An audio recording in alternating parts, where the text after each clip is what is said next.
Ready. नमस्कार दोस्तों, आप सबों का बहुत बहुत धन्यवाद डिस्कवरी आईएएस एकेडमी के यूट्यूब परिवार में। आज हम लोग करंट का अगला सेशन लेके आए हैं। आज हम लोग करंट के इस सेशन में वीडियो में टॉप 25 क्वेश्चन को देखेंगे। मैं बार बार बोलता हूं, आज फिर बोलता हूं कि जितने भी करंट के क्वेश्चंस आप देख रहे हैं ये सभी क्वेश्चंस बहुत महत्वपूर्ण हैं और परीक्षा के दृष्टिकोण से काफ़ी इंपॉर्टेंट है। आप बीपीएससी दे रहे हों, रेलवे के एग्जाम तैयार कर रहे हों, बिहार दरोगा दे रहे हों या बीपीएससी शिक्षक नई बहाली 7वें चरण की वो दे रहे हों, किसी भी चीज़ के लिए दे रहे हों, ये बहुत इंपॉर्टेंट है। आप लोग इसको देखिएगा। चलिए आज के सेशन को हम लोग शुरू करते हैं। देखेंगे हम लोग थंबनेल में देख रहे होंगे, हाल ही में किसने इफ्को उर्वरक निर्माता कंपनी निर्मित दुनिया का पहला नैनो डीएपी लॉन्च किया है। तो ये थंबनेल है, ये अमित शाह इसका उद्घाटन किए हैं। तो इसका ये मेरा अपना एक रणनीति है कि इसी तरह का थंबनेल मैं बनाता हूँ। तो ये चीज़ें, तो चलिए इसी कड़ी में आज हम लोग शुरू करते हैं। ये चीज़ें हम लोग इसी कड़ी में अब शुरू करेंगे। देखेंगे पहला क्वेश्चन, हाल ही में किसने इफ्को उर्वरक निर्माता कंपनी द्वारा निर्मित दुनिया का पहला डीएपी लॉन्च किया है? इसका उत्तर होगा, याद रखिएगा, अमित शाह। मैं आपको पहले बताऊं कि जो पहले अपने भारतीय किसानों के द्वारा जो खाद जो किसान के द्वारा इस्तेमाल किया जाता था, अब उसके जगह तरल डीएपी का प्रयोग किया जाएगा और ये इस प्रकार का यह दुनिया का सबसे पहला होगा। आगे हम लोग देखेंगे नेक्स्ट, ये देखिएगा, अब है इफ्को। इफ्को को आप लोग जान रहे होंगे। इफ्को इसका फुल फॉर्म है Indian farmer fertiliser corporative organisation. इसकी स्थापना 3 नवंबर 1967 ईस्वी है और इसका मुख्यालय नई दिल्ली में है।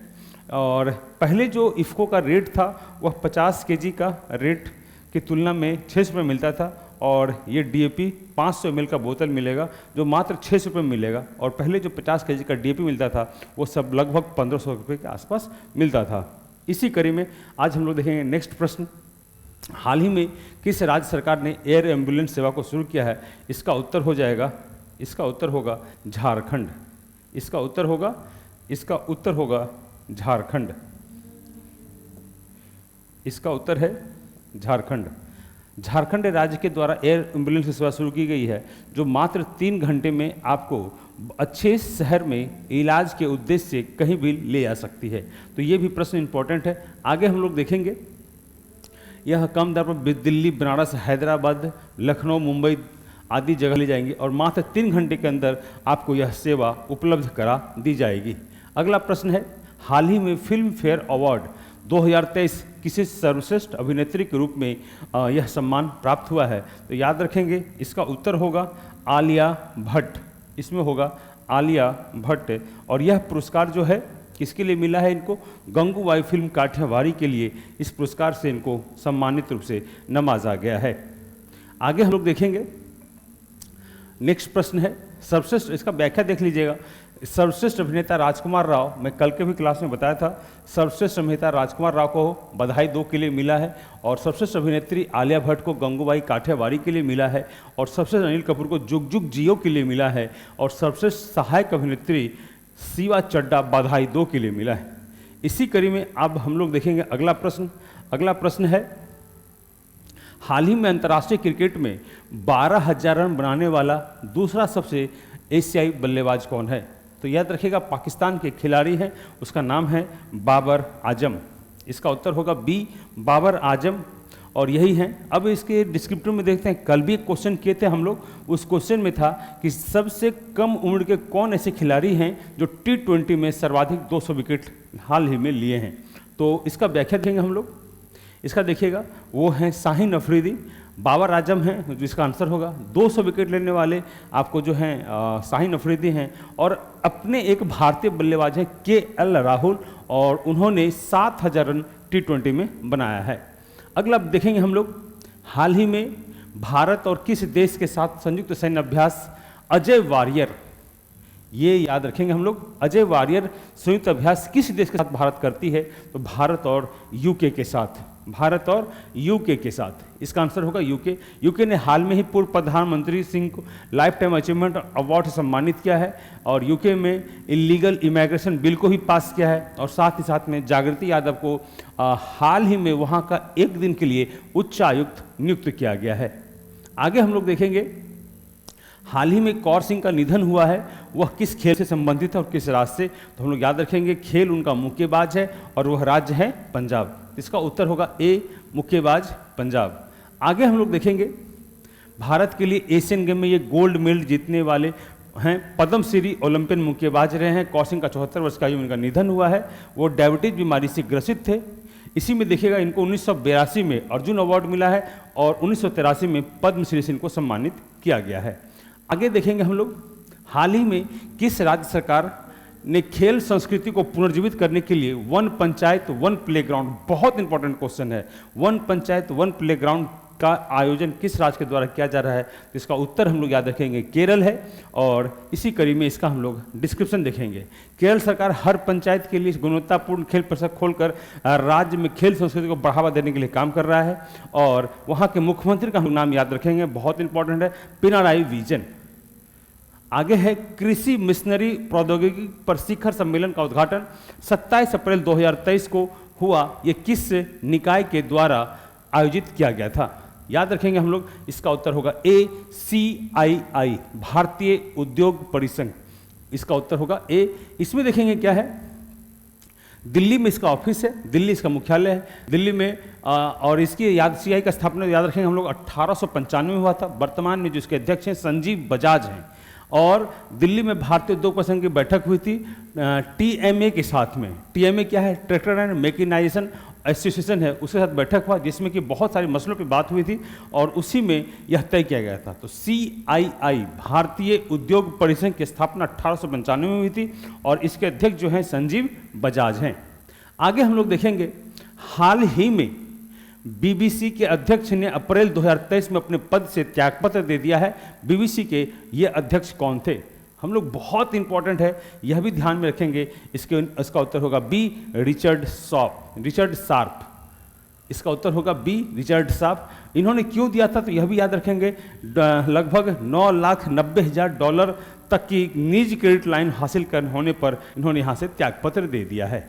आगे हम लोग देखेंगे हाल ही में माउंट अन्नपूर्णा पर चढ़ने वाले भारतीय व्यक्ति बन गए हैं। इसका मनोज वाजपेयी, अर्जुन वाजपेयी, रमेश दुबे, इनमें से कोई नहीं, तो हम लोग ध्यान रखेंगे इसका उत्तर होगा अर्जुन वाजपेयी। आगे हम लोग देखेंगे और याद रखिएगा अन्नपूर्णा माउंट में जो है दुनिया का 10वां सबसे ऊंचा पर्वत श्रेणी में यह आता है। आगे हम लोग देखेंगे निम्न में से हाल ही में किस संस्था को ने अपना साइबर सुरक्षा कौशल कार्यक्रम शुरू किया है, इसका उत्तर होगा IIT कानपुर। ए, इसका उत्तर होगा IIT कानपुर। चूंकि वहाँ के शोधार्थियों के लिए cyber cell, cyber space, cyber मुद्दे, इन मुद्दों पर उन्हें तकनीकी समझ बहुत अच्छी हो, जानकारी अच्छी हो, इसलिए इस पर बात की गई है। और यह किस विभाग के द्वारा प्रायोजित प्रोग्राम था, तो हम लोग याद रखेंगे विज्ञान एवं प्रौद्योगिकी विभाग के द्वारा प्रायोजित प्रोग्राम था।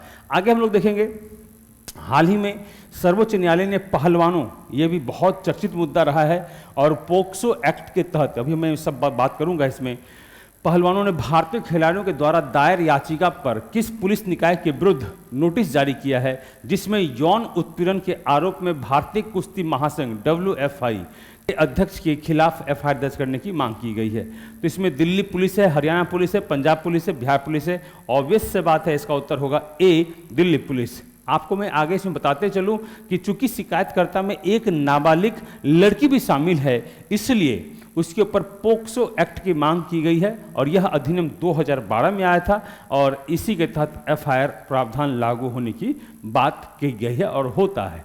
आगे हम लोग देखेंगे हाल ही में विश्व पशु चिकित्सा दिवस 2023 कब मनाया गया है, तो 29 अप्रैल को। याद रखिएगा हर एक साल के हर एक अप्रैल के अंतिम शनिवार को यह दिवस हम लोग मनाते हैं। मनाते हैं। इसका थीम क्या है? पशु चिकित्सा के क्षेत्र में विविधता और पशुओं के स्वास्थ्य देखभाल एवं उस पर हो रही क्रूरता के रोकने के लिए इस पर बात हो रही है। आगे हम लोग देखेंगे, हाल ही में 27 अप्रैल को नगर विमानन सुरक्षा ब्यूरो का कौन सा स्थापना दिवस मनाया गया है? तो हम लोग याद रखेंगे, इसका उत्तर होगा ए 37वां। आप लोग को मैं बताते चलूं, यह नगर विमानन सुरक्षा ब्यूरो की स्थापना बहुत पहले की हुई थी। एक पांडे समिति की गठन हुआ था, क्योंकि बहुत पहले 1976 में इंडियन एयरलाइंस विमान का अपहरण कर लिया गया था। उसी के बाद एक पांडे समिति का गठन किया गया था। इसी पांडे समिति की सिफारिश के आधार पर नगर विमानन सुरक्षा ब्यूरो का गठन किया गया है। आगे हम लोग देखेंगे, हाल ही में किस देश में एशिया का पहला मॉक्सी लेजर लॉन्च किया है? तो इसका उत्तर होगा भारत। ए मॉक्सी लेजर चेहरे के दाग धब्बों और अत्यधिक सौंदर्य प्रसाधन से जुड़ा हुआ मसला है और दिल्ली में इसका अस्पताल क्लिनिक स्थापित किया गया है। आगे हम लोग देखेंगे, और यहाँ से प्रश्न ये भी पूछ सकता है, मॉक्सी लेजर का प्रयोग किस क्षेत्र में किया जाता है, मॉक्सी लेजर क्या है, वगैरह वगैरह। एक प्रसिद्ध डॉक्टर हैं, डॉक्टर मोनिशा कपूर, दिल्ली में अपना क्लिनिक को स्थापित किया और यह ऐसा दुनिया का एशिया का पहला मॉक्सी लेजर लॉन्च किया है, जिसमें चेहरे पर दाग है, धब्बे हैं, काली हैं, झाइयाँ हैं, उनको हटाने में यह कार्य करता है। आगे है, एयर इंडिया के मुख्य तकनीकी अधिकारी के रूप में किसे नियुक्त किया गया है? ससीरा कांता दास को नियुक्त किया गया है। यह भी हम लोग याद रखेंगे, पूछा जाता है। इसमें इसका एयर इंडिया का पुराना नाम याद रखेंगे हम लोग, टाटा एयरलाइंस नाम था। इसका स्थापना 1932 में हुआ है, मुख्यालय नई दिल्ली में है। आगे देखेंगे, शिवालिक स्मॉल फाइनेंस बैंक ने हाल ही में अनाज वाणिज्यिक मंच आई के साथ किसके लिए गोदाम के बदले वित्त पोषण करने की भागीदारी की बात कही है? तो इसमें होगा छोटे किसान। यहाँ घेरे किसान लिखा हुआ है, उसका उत्तर होगा बी छोटे किसान। ध्यान रखेंगे, इसका उत्तर होगा बी छोटे किसान। आगे हम लोग देखेंगे, शिवालिक स्मॉल फाइनेंस बैंक की स्थापना 5 सितंबर 1998 में उत्तर प्रदेश के सहारनपुर में हुई थी। ये इसका एक लाइन का व्याख्या है, यह भी हम लोग देखेंगे। स्पाइस जेट के मुख्य परिचालन अधिकारी के रूप में किसे नियुक्त किया गया है? तो इसका उत्तर होगा अरुण कश्यप। इसका उत्तर है अरुण कश्यप, सी याद रखिएगा। इसके अध्यक्ष हैं अजय सिंह और स्पाइस जेट की स्थापना 9 फरवरी 1984 ईस्वी को हुई है। आगे हम लोग देखेंगे, हाल ही में किस राज्य द्वारा 28 अप्रैल को 3 दिवसीय विरासत महोत्सव आयोजित किया जा रहा है? तो याद रखें हम लोग, इसका उत्तर होगा गोवा। गोवा अपने संस्कृति, कल्चर आदि को बढ़ावा देने के लिए इस तरह के आयोजन करते हैं, तो वही चीज़ है। 38वां गेम प्रीमियर लीग सीजन में सर्वाधिक गोल करने का रिकॉर्ड किसका है? तो एर्लिंग हैलैंड का है। यह भी हम लोग याद रखेंगे, ए इसका उत्तर होगा एर्लिंग हैलैंड। एहतियात स्टेडियम मैनचेस्टर में यह खेला गया है और खिलाफ मैच के दौरान 37 गोल के साथ 38 प्रीमियर लीग का रिकॉर्ड इनका बन चुका है। आगे हम लोग देखेंगे, दिमा हसाओ नेशनल आर्मी विद्रोह, ये असम में है। एक देश के खिलाफ उनकी अपनी सत्ता चलती है, एक आतंकवादी संगठन है, गिरोह है। विद्रोह समूह ने किस राज्य के साथ शांति समझौता किया है? याद रखेंगे असम। यह है दिमा हसाओ नेशनल आर्मी। यह एक प्रकार की आर्मी है जो सिस्टम के खिलाफ पहले कार्य करती थी आतंकवादी संगठन के रूप में, और यह असम से संबंधित है। इसमें देखेंगे, दिमा हसाओ नेशनल आर्मी की स्थापना 1919 में हुई थी। दिमा आदिवासियों के लिए एक संप्रभु क्षेत्र की मांग करते हुए की गई थी। इस शांति समझौते पर अमित शाह और मुख्यमंत्री हेमंत बिस्वा शर्मा ने हस्ताक्षर किया है। अगला प्रश्न है, किस देश में भारतीय सिनेमा कार्यक्रम का उद्घाटन हुआ है? बहुत इंपॉर्टेंट है, याद रखेंगे हम लोग, श्रीलंका, सी श्रीलंका। आगे देखेंगे हम लोग, कोलंबो में स्वामी विवेकानंद, प्रश्न पूछेगा कि जहाँ पर इसका उद्घाटन हुआ उसका नाम क्या है? तो हम लोग याद रखेंगे स्वामी विवेकानंद सांस्कृतिक केंद्र, श्रीलंका में शहर विकास एवं आवास मंत्रालय के द्वारा किया गया है, वहाँ पर उच्चायुक्त विनोद जैकब के द्वारा। अगला प्रश्न देखेंगे हम लोग, विश्व खेल पर्यटन कांग्रेस का दूसरा संस्करण किस स्थल पर किया जाएगा? इसका हम लोग याद रखेंगे, आंसर होगा क्रोएशिया। इसका आंसर होगा क्रोएशिया। और इसका व्याख्या देखेंगे हम लोग, थीम क्या है इसका? Tourism and sports United for sustainability. आगे देखेंगे, वर्ल्ड हैप्पीनेस रिपोर्ट 2023 में भारत कितने स्थान पर है? 130वां, 131वां, 126वां, 130वां, 131वां और 126वां। हम लोग याद रखेंगे, इसका उत्तर होगा सी, और इसका उत्तर होगा सी, 126वां इसका उत्तर है। आगे देखेंगे, इसको कौन जारी करता है? तो संयुक्त राष्ट्र सतत विकास समाधान डेंटोल द्वारा। इसमें कुल 137 देश हैं और प्रथम स्थान फिनलैंड का है और अंतिम स्थान अफगानिस्तान का है। आज के डेट का हम लोग अंतिम क्वेश्चन देखेंगे। हाल ही में अप्रैल 2023 IMF अंतर्राष्ट्रीय मुद्रा कोष ने वित्त वर्ष 2023-24 में भारत की जीडीपी वृद्धि दर कितने प्रतिशत रहने का आकलन किया है? इसका उत्तर होगा 6.85%। सॉरी, इसका उत्तर होगा 5.9%। यही है इसका उत्तर। आज का टॉप 25 क्वेश्चन हम लोगों ने देख लिया है और मैं बताते चलूं, कल के वीडियो में एक ऑफलाइन क्लास की बात कही गई है। ऑफलाइन क्लास जो है 20 मई बोल दिया गया है, वो 20 मई नहीं होगा, वो 20 मई शनिवार है। इसीलिए आप लोग से यहाँ माफ़ी चाहते हुए मैं सुधार कर रहा हूँ। 20 मई नहीं है, वो 22 मई है और 22 मई को बेसिक फाउंडेशन बैच बीपीएससी का सुबह में शुरू हो रहा है। तो आप लोग आज से एडमिशन प्रारंभ हो चुका है, सभी लोगों ने इस बहुत नियत समय तक इस ये ऑफर रहेगा। आप लोग सफ़र का लाभ जल्द से जल्द उठाएं। धन्यवाद। शुभ रात्रि।